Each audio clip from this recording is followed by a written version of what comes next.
How are we supposed to stay on track with our goals, with our life, when it feels like the world is on fire? Last night, we talked about how do we approach this challenging time in the United States where our country is so divided on issues that we're all so passionate about. But an issue that came up with a lot of the people that responded to that was, I am completely stuck. I'm so devastated and so focused and so distracted by what's going on in the news that I'm having trouble staying on track with my goals. Well, that's not okay, right? It's really important that the things that are significant to you, to your family, and to your future, and to this country are things that we stay focused on. And so tonight I'm going to give you some tips and some tools for doing that. I'm Amy, and this is Live About 5. And all week this week, we're going to talk about how do we navigate the current political times that we live in. And the first thing you really need to do is establish some clear boundaries. It's really important that you define your core objectives, right? I want you to think about what you've been saying to yourself about your dreams and your goals. Man, I would love to get healthy, right? And one of the things that I teach in my membership is, instead of saying that, I want you to say things like, I am going to lose 15 pounds by using the 14-day reset for 2 months, and I will be achieving my goal by September 30th, right? That's a SMART goal. Well, when you know your core objectives, it's like having the GPS location to your destination. You know where you're going, and that makes it a lot easier to get there. But if you don't know that, and every day you wake up and you think, what should I do today? And there's this horrible raucous sound coming from the television and social media, it's a lot easier to get distracted. When you're thinking to yourself, I'm helping other women take control of their health, their finances, their friendships, their lives, and find a way to reach their goals despite all their obstacles and despite all their challenges, even though they've never been able to do it before. And I'm going to help them create systems and frameworks that work for them. It's hard to imagine anything that would get in the way of me doing that, right? So clear objectives makes a big difference because you're focused on your mission. You're focused on your values. I believe that more money and more health and more power in the hands of women is an amazing thing for our world. So I'm really narrowed in. That's one of my big values. That's one of my big missions. So it helps me come back to myself when that noise might be distracting. The next thing is, and I've taught this before, so you can always learn more about this, creating a distraction-free zone. When you have the mentality of a lot of people of my generation, it's super easy to get distracted. We were not raised with computers, with the internet, with online maps, right? With notifications. We were raised with a few video games, but not even a lot. And it's so easy when that notification pops up, when that New York Times article comes out, when that Washington Post article comes out, that you, what is it? Let me see what's going on. So you've got to designate certain areas as distraction-free zones, and even do it in your own home, in your own family, and in your own workplace, where in this case, you drill down and say, this is a politically free zone. We are in the bubble. We are not going to talk politics. We are going to maintain a professional environment, right? You can also limit your media consumption. It is so simple to get on TikTok and all of a sudden you're down a rabbit hole and you don't even know an hour has gone by. And I'm being generous with that assessment, right? We all have that report that pops up to tell us how often we've been on our phone, and it's really frightening sometimes. There's a reason for that. It's addictive. Our personalities are drawn to it. And you might think you're being vigilant and staying informed by doing it. But when you limit your media consumption, both television, newspaper, online, however you do it, it's going to allow you to allocate times for you to stay focused on your goals. Now, if you want to say, hey, I want to check out the news 30 minutes in the morning and 30 minutes at night, that's reasonable, right? That's probably a lot, but that might be a way that you can allocate to have a politically free zone. Then you want to maintain strong communication. So you want to set clear guidelines, because one of the things that we're seeing happening is families are being taken really offline by this political rancor. And we're also seeing people distracted at work. I will say that I have been increasingly surprised at people's willingness to say very inappropriate, upsetting, attack type things in public, right? They've been emboldened in a way to be extraordinarily inappropriate. And this isn't to one side or the other, but I can assure you, if you're in a room of 10 people and you don't know those people well, and you decide to say something highly politically charged and hateful, you're going to offend some of those people. And there's no cause for it, right? You're being unnecessarily poking at people. Don't do that. So establish clear guidelines, and it's going to help you avoid potential conflicts. Because to be quite honest, one of the things you need to decide is who is deserving, who is worthy of your time and attention and discussion on any significant issues in your life, right?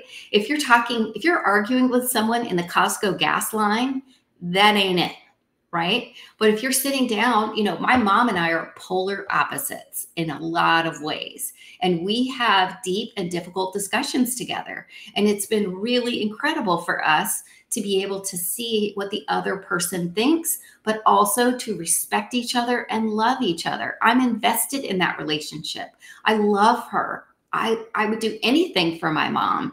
And I disagree vehemently on almost everything she believes politically. But I agree with her vehemently on almost everything she thinks about how to be good to people and how to be kind and how to be accepting and how to be loving. She's the one that raised me, right? So we work really hard to set clear guidelines. If things start getting a little hot, we just back off. We always get back to the thing that we love each other, right? We foster an open dialogue.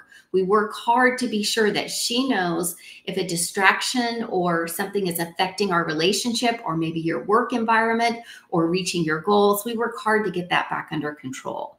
It's also important to focus on your client or your partner well-being.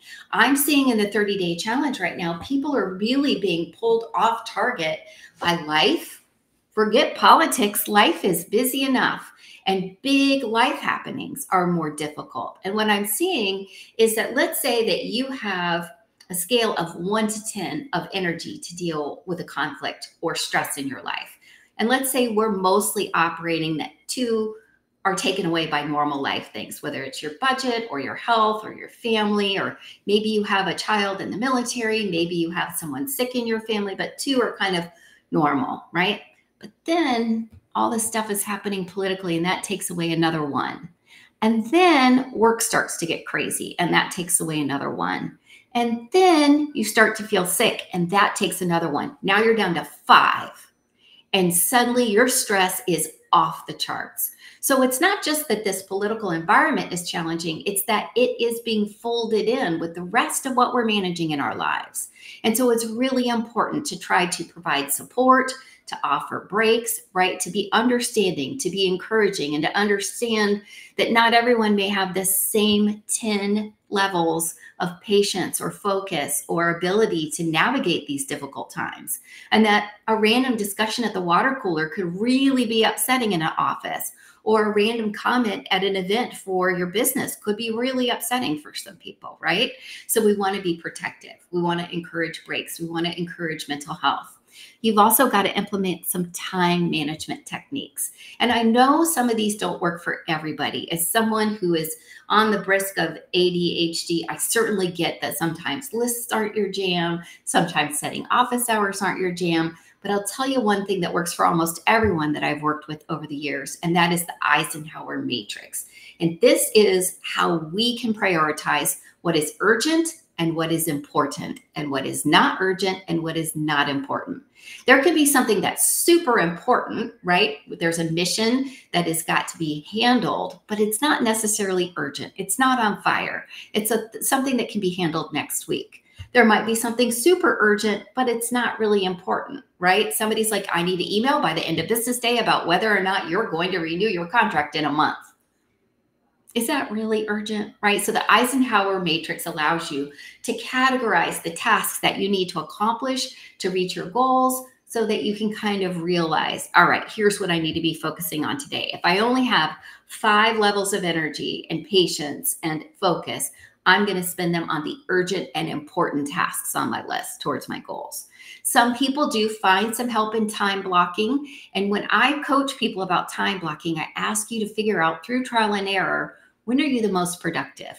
right? Are you a night owl? Does it seem crazy, but around 8 p.m. is when your juices start really flowing and you could write 6 blogs in an hour then? But no, everybody says 9 to 5 is the way to go. And so you start work at 9, but you only want a second cup of coffee and you can't really focus, right? You've got to decide what your sweet spot is and then fight to protect that. And let that be the time that you do those urgent, important tasks. And let everybody know, hey, from 8 to 9 p.m. at night, that's my time. I've got to get my work done, whatever your zone is, whatever your time is. Then I think it's important to stay agile and adaptive, right? We've got to be flexible today because Lord knows every time we turn the corner, there's something huge happening. And it could be a natural disaster. It could be a crazy, political day. It could be a sad day where there's been a mass shooting. We live in a time of consistent trauma. And so the idea that we need to be ready for trauma has become part of our day-to-day life. And being agile and adaptive is going to help you do that. So flexible planning is important. You need to keep all of your efforts flexible. And one of the ways that I encourage people to do that is to have some white space on your calendar. What does that mean? What it means is I used to schedule, so it would be a miracle if I got what I was supposed to get done, right? I would say on Monday, I'm doing these 12 things. On Tuesday, I'm doing these 13 things. On Thursday, I was scheduled from 9 to 5 plus. I was overscheduled and overcommitted. And when I realized I needed to leave a couple hours every day for those oopsie moments, for those technical problems, for those vendor issues, if you saw me in my stories yesterday, it was a crap day here at Ash Enterprises. We had like 5 things go wrong, but we had space in the schedule to manage that. It also gives you some white space if what you need is some downtime for your mental health. But when you schedule yourself unnecessarily full, it doesn't give you that benefit. So stay flexible and stay adaptable. And then embrace change, right? Be open to change. Imagine how many businesses were invented or strengthened during COVID, right? We talk all the time about the businesses that were lost. But there's also the businesses that were created. I bet Zoom is pretty popping right now, right? DoorDash. There are a ton of opportunities. So when you embrace change in the middle of a moment, whether it's for your goals or your business, it's going to help you, right? Let's talk about healthy eating. I couldn't choose Home Chef 20 years ago, but now I can. I couldn't choose Factor meals 10 years ago, but now I can. So look for opportunities and new things that maybe all this junk has created that's not necessarily bad, right? Silver linings. The next thing is to enhance your team's collaboration. When you foster teamwork outside of these political issues, it's going to give you a strengthened relationship with each other that's going to be able to help you navigate maybe rocky political discussions or times. I remember during a certain election, I actually was just friends with my husband. And I voted, he voted, and we were on opposite sides of the fence. And I lost. And I was devastated because I knew the natural consequences of my choice not being chosen were very significant in my opinion. And I was very upset. And he was so comforting and kind, right? He was like, but why are you upset? I think this is going to be amazing. And I was able, because I'm educated and I worked hard to learn about the issues, to say, I'm worried about these 3 things happening. Well, guess what? Those 3 things happened and they really sucked. And so now he votes more like I vote. Why? Because we were open-minded, right? We had a good friendship and we were able to be complete opposites and still talk things through. So you want to be able to give them that chance. You want to hold regular check-ins so you can see if anybody's kind of spinning. Maybe it's not the political environment, but maybe it's the stress or the toll that it's taken on them and they're having a hard time. And you can't know who needs support unless you're checking in with them. Especially with my one-on-one coaching clients, that's been something that's been really important. I don't bring it up, and I wouldn't bring it up to your teams if I were you, to say, hey, how is this whole political thing making you feel? But I would say, hey, I know it's a particularly stressful time. What's going on with you? What have you got cooking in there? What do you want to talk about today? How are you feeling about your goals? And what I've been hearing across the board is, I'm way behind because I am completely distracted. I'm distraught. I am not focused. And I'm really stressed about that, right? Then we start punishing ourselves for not focusing. So give yourself grace. Don't let yourself get wrapped up in that. You could engage in professional development. That's a great place to go when you feel like you're not sure what to do. Now, I say this tentatively because there's been a real training addiction going on where people take so many trainings that they're not even focused on doing what they got out of the training. So my recommendation to you in this regard is if you have bought trainings that you haven't done, go do them. You've already got the trainings. You don't need to go look for a new one. And if you've done trainings that you knew had good ideas in them, but you didn't implement them, go check that out, right? But you can encourage yourself to be learning something new. It's going to give you, it's going to feel so much better to be opening something new as a practice or a habit. And hopefully it'll distract you from feeling overwhelmed. Next is to seek external support. This is next to last. And I think that's super important. We want to be sure that if this is getting to you at a level where you're not able to sleep well, to eat well, if your depression is increasing, if your stress and anxiety are off the charts, get help. And BetterHelp is a great place to do that. It's online. You don't have to leave your home. I've been a client of theirs for years, and I love knowing that I have my choice of a ton of therapists. It is completely reasonable if you need help. It is important to get help. And I think when you are able to say that you need help, that's a huge weight off your shoulders, right? But what if it's not quite there? It just feels really hard right now. I would consult your advisors, your friends, right? A friend of mine and I just decided to have weekly phone calls because when we talk to each other, we feel less crazy. We feel less fragmented. And you could also maybe join professional networks, right? Get into your chamber of commerce, get into your local business groups, get into those groups that you have on your, maybe you're part of an MLM and there's always been a group support that you could use, but you haven't. Try that. And then the last thing I'm going to lead with today is to lead by example. If you don't want someone approaching you being very aggressive and very negative, don't be that way yourself. If you are concerned about your team or your community or your colleagues' mental health or focus, then lead by example and show them how you're overcoming the challenges that you're facing and share the tools that are working for you. Maybe you found a new app, maybe you found a new supplement, maybe magnesium is new in your life, right? Whatever it is, and always work to have a positive attitude and work on gratitude. These things actually help, right? Today I was sitting here feeling a little down and I realized I had an incredible cookie and an incredible coffee. And man, I put that in my gratitude journal right away. It's a small thing compared to the fate of the world and the fate of the United States, but it's still a joy I had in my day that I was able to identify and embrace.